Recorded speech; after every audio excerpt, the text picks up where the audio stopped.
강진 어느 마을에 사람이 한 명 죽었습니다. 냇가 근처였습니다.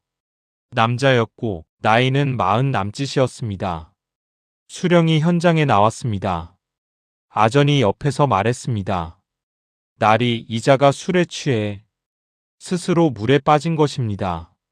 수령이 고개를 끄덕였습니다. 사건은 그렇게 마무리되었습니다. 그런데 그 자리에 멀찍이 서서 지켜보는 사람이 있었습니다. 죄인의 신분으로 강진에 유배 중이던 다산 정약용이었습니다. 다산의 눈에 무언가 걸렸습니다. 시신의 손이었습니다. 물에 빠져 죽은 사람의 손은 무언가를 잡으려 했던 흔적이 있기 마련입니다. 그런데 이 남자의 손은 펴져 있었습니다.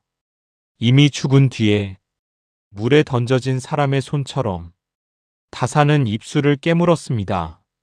나설 수 없었습니다. 그는 죄인이었습니다. 관아의 판결에 토를 달 수 있는 신분이 아니었습니다. 죽은 남자에게는 가족이 있었습니다. 아내와 어린 자식들이었습니다. 남편이 술주정뱅이로 기록되어 억울하게 세상을 떠났지만 아무도 그 억울함을 들어주지 않았습니다. 다산은 그날 밤 잠을 이루지 못했습니다. 유배 생활 18년 동안 비슷한 장면을 수도 없이 보았습니다. 억울하게 죽은 사람, 억울하게 갇힌 사람, 그리고 그 억울함을 알아볼 능력이 없는 수령들, 나쁜 사람들이어서가 아니었습니다. 법을 몰랐습니다. 시신을 볼 줄 몰랐습니다. 증거를 읽을 줄 몰랐습니다. 다산은 생각했습니다. 내가 지금 이 자리에서 저 판결을 바꿀 수는 없습니다. 그러나 할 수 있는 것이 있습니다. 책을 쓰는 것입니다. 훗날 어느 수령이 이 책을 읽고 단 한 명의 억울한 죽음이라도 막을 수 있다면 그것으로 충분합니다. 그렇게 탄생한 책이 흠음신서입니다. 그런데 여기서 또 한 가지 질문이 생깁니다. 다산은 목민심서도 썼습니다. 경세유표도 썼습니다. 그 책들 안에서도 백성을 위한 이야기를 했습니다. 그런데 왜 굳이 법률서를 따로 엮었겠습니까? 다산이 보기에 법률서는 다른 책들과 결정적으로 다른 것이 있었습니다. 목민심서는 수령이 어떻게 살아야 하는지를 말합니다. 경세유표는 나라의 제도를 어떻게 바꿔야 하는지를 말합니다. 그런데 흠음신서는 다릅니다. 이 책은 지금 당장 눈앞에서 죽어가는 사람을 살릴 수 있는 책입니다. 오늘 밤 억울하게 사형 판결을 받은 사람을 내일 아침 살려낼 수 있는 책입니다. 시간이 없습니다. 제도가 바뀌기를 기다릴 수 없습니다. 다산은 그 절박함으로 이 책을 썼습니다. 애민, 백성을 사랑한다는 뜻입니다. 그런데 이 사랑이라는 글자 안을 가만히 들여다보면 단순히 좋아하는 마음이 아닙니다. 안타까워서 못 견디는 마음입니다.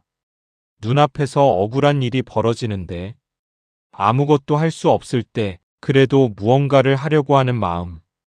그것이 다산의 애민이었습니다. 자, 그렇다면 흠음신서는 어떻게 구성되어 있습니까? 다산은 이 책을 4단계로 나누었습니다. 첫 번째 단계는 경사구옥입니다. 수천 년 전 성현들이 형벌을 어떻게 생각했는지 그 기록들을 먼저 살피는 단계입니다. 법의 뿌리를 먼저 짚는 것입니다. 두 번째 단계는 비서점순입니다. 중국에는 무언록이라는 수사 매뉴얼이 있었습니다. 무언, 억울함이 없도록 하라는 뜻입니다. 다산은 이 책을 조선의 실정에 맞게 직접 비평하고 주석을 달았습니다. 세 번째 단계는 의행구옥입니다.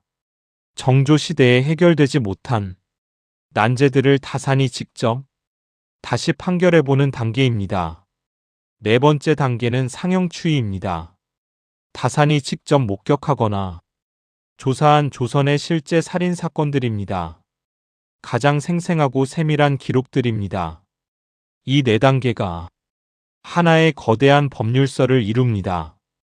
뿌리에서 시작해서 현장까지 내려오는 구조입니다. 성현의 가르침에서 출발해서 조선 백성의 억울한 죽음까지 한 권에 담은 책입니다.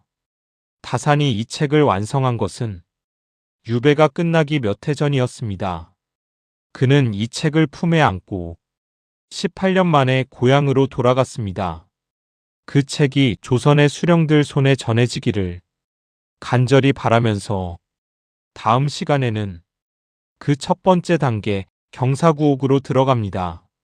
수천 년 전 성현들은 형벌을 어떻게 생각했는지 그 깊은 이야기를 함께 들여다보겠습니다.